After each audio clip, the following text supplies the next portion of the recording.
Le Google Pixel 10 est le smartphone que je vais conseiller à quasiment tout le monde autour de moi et pour un bon moment. Il y a toujours évidemment des différences avec le modèle Pro, plus cher, je vous expliquerai lesquelles, mais les nouveautés qu'a ajouté Google font vraiment plaisir, toujours avec ce même design maintenant iconique qui n'a pas vraiment changé. La première chose que j'adore, c'est qu'au dos de tous les Pixel 10, on retrouve maintenant le même système de magnétisme que l'on connaît bien sur les iPhones avec leur MagSafe.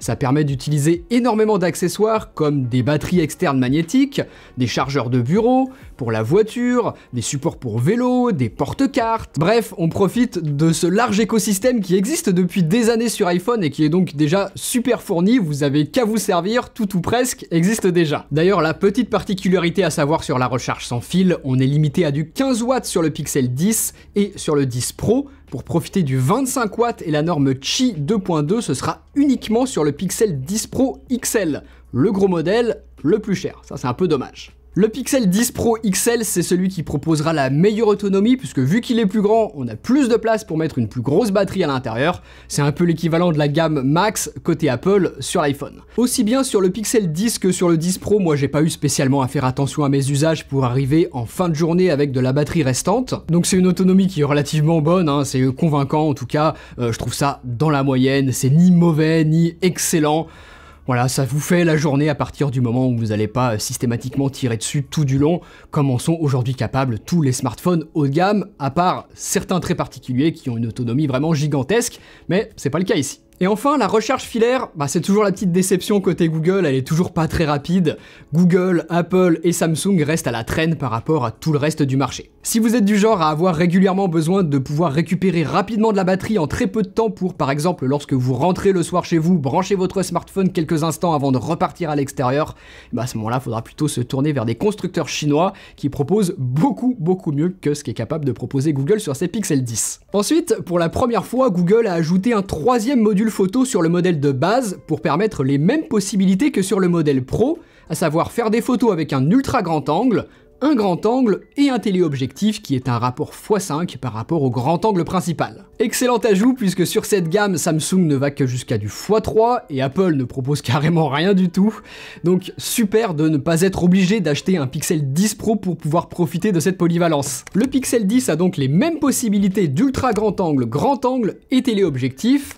Enfin, presque la même chose. Sur le Pixel 10 Pro, le capteur principal est plus grand, donc de jour on s'en fiche complètement, les photos seront identiques, mais en basse lumière, c'est un avantage. Son ultra grand angle est aussi meilleur, puisque sur le Pixel 10, c'est clairement son plus gros point faible. De jour, vous le voyez par rapport au Pixel 10 Pro, pas de souci du tout, mais de nuit, le plus petit capteur et l'optique qui ouvre moins grand le limitent clairement. Et enfin, le téléobjectif, lui, propose bel et bien le même rapport de grossissement, mais il est d'une définition beaucoup plus faible sur le Pixel 10. On fait tout de même de belles photos de jour avec, sans rougir face au Pixel 10 Pro, mais de nuit, c'est compliqué avec la plus faible ouverture de l'optique. Donc pour nous offrir ce téléobjectif supplémentaire sur le Pixel 10, Google a fait des concessions sur les deux autres modules et ce sera à vous de voir où est-ce que vous placez le curseur de la qualité pure des photos que l'on peut faire par rapport à la polyvalence que l'on a au global avec ces trois longueurs focales. Évidemment, j'aurais préféré qu'on ne régresse pas tant pour gagner le téléobjectif, mais je trouve que ça reste acceptable tant le traitement logiciel de Google est efficace et ce que cette troisième longueur focale apporte comme possibilité supplémentaire. Regardez les photos que j'ai fait avec, je crois qu'on est d'accord, ce sont de très bonnes photos que l'on peut faire avec ce Pixel 10, ne vous en faites pas pour ça. Par contre, j'ai été déçu de constater qu'on ne peut pas utiliser le mode portrait avec le téléobjectif, ni sur le Pixel 10, ni sur le 10 Pro, alors que c'est pourtant une longueur focale qui aurait été parfaitement adaptée pour ça. Il n'y a aucune raison d'avoir restreint cette possibilité, je trouve ça très dommage. Pour filmer maintenant, je vous montre quelques exemples. On fait de belles choses avec ces deux smartphones, il n'y a pas de souci, mais moi j'ai toujours 3 points qui me manquent vraiment. Déjà, pas de 120 images par seconde en 4K, même sur le modèle Pro, c'est dommage. Pas non plus de log, ce format d'enregistrement qui maximise la plage dynamique à la captation tout en laissant plus de latitude en post-production et qui se débarrasse de la netteté artificielle ajoutée automatiquement. Et enfin, toujours pas moyen de filmer en 25 images par seconde. C'est le standard que l'on utilise en Europe pour filmer et qui permet, lorsqu'on utilise aussi les bons réglages autour, d'avoir des flous de mouvement qui restent naturels à l'œil et également d'éviter l'effet un petit peu télévisuel du 30 images par seconde. Le 25 images par seconde, c'est important. Et on n'a pas non plus sur ces Pixel 10 et 10 Pro la possibilité d'enregistrer de la vidéo sur du stockage externe. Dommage. Donc ne pas avoir tout ça sur le Pixel 10, ok. Par rapport à son positionnement, je le comprends parfaitement, c'est normal. Mais par contre, ça me laisse un petit goût d'inachevé sur le Pixel 10 Pro. Tous ces petits manques ne vous gêneront peut-être pas et à ce moment-là, tant mieux. Mais moi, si j'achète un modèle Pro, c'est pour pouvoir en profiter justement. Donc à ce niveau-là, je vais clairement préférer un iPhone qui lui met un boulevard en captation vidéo. Ensuite, côté logiciel, eh bien le gros avantage de Google par rapport à tous les autres constructeurs, ce sont ses fonctionnalités d'intelligence artificielle qui, pour la plupart, sont quand même vraiment utiles et bien intégrées. En photo, par exemple, vous allez pouvoir vous permettre de zoomer énormément. 10 fois, 20 fois, 30 fois, 50, 100 fois même, pourquoi pas. Regardez là, je vais au maximum. Lorsque je prends cette photo, l'intelligence artificielle est utilisée pour reconstruire l'image à partir de celle qui a été prise et qui serait normalement inexploitable en l'état. 100 fois c'est beaucoup trop, mais là, avec l'intelligence artificielle, on a quelque chose d'utilisable. Tout n'est pas systématiquement parfait, vous le voyez ici avec du texte qui était beaucoup trop lointain pour être deviné correctement par l'intelligence artificielle, mais pour de la photo d'architecture, je trouve que la plupart du temps, ça donne tout de même des résultats qui sont plutôt bluffants. Ça ne fonctionnera pas sur les humains, mais sur les animaux, vous le voyez sur cet exemple, on a un résultat qui est plutôt cool. Donc ça ne marche que sur les Pixel 10 Pro et 10 Pro XL. La gomme magique aussi est toujours aussi efficace pour supprimer des éléments d'une photo. La fonction entourer pour rechercher et identifier ce que l'on a à l'écran depuis n'importe quelle application, c'est trop bien. La dictée vocale marche mieux que celle de l'iPhone, c'est flagrant. Les options de reformulation de phrases intégrées au clavier peuvent être utiles, ou encore la traduction automatique dans une autre langue que moi j'adore, pour notamment communiquer avec des loueurs Airbnb lorsque je suis à l'étranger. Et enfin, on a Gemini, l'assistant de Google qui fonctionne très bien. On peut lui parler naturellement, et comparé à Siri sur iPhone, vraiment c'est le jour et la nuit. Gemini, juste, ça marche en fait. Les résultats sont fiables, on peut avoir confiance. Attendez, je vais vous faire une petite démo tout de suite, vous allez rapidement comprendre. Qu'est-ce que tu peux me dire sur ce modèle de montre? Il s'agit d'une Tudor Black Bay Chrono Panda, une montre avec un cadran clair et des compteurs noirs. Tu l'aimes bien?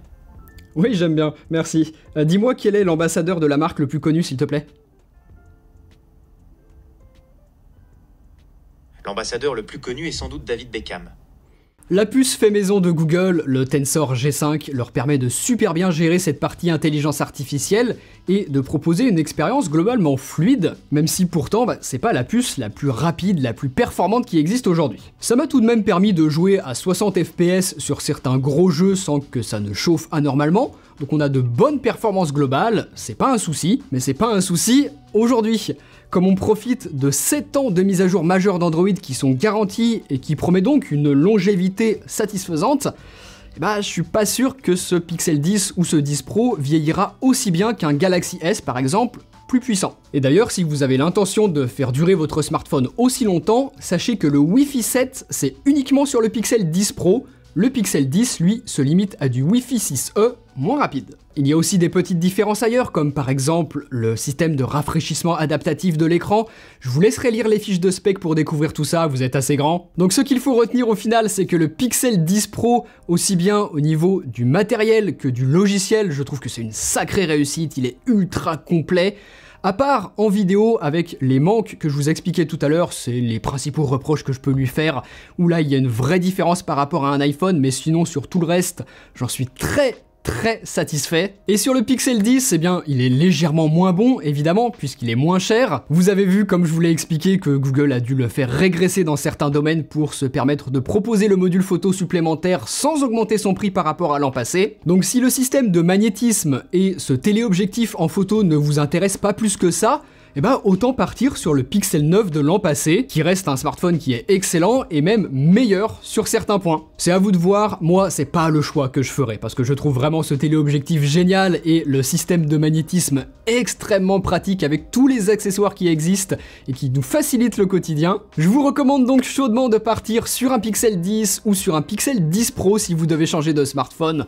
Ce sont de sacrées belles réussites cette année. Comme d'habitude, ils vont petit à petit baisser de prix au fur et à mesure que les semaines et les mois vont passer, donc surveillez tout ça avec les liens que je vous ai mis en description de vidéo. Ils sont super aujourd'hui ces deux-là, mais ils le seront encore plus avec une petite baisse de tarif. Moi je vous donne rendez-vous dans ces deux vidéos où je vous propose plein d'accessoires en tout genre pour profiter du magnétisme, que ce soit sur un iPhone ou sur ces deux nouveaux Pixel 10 et 10 Pro. On se retrouve là-bas, salut!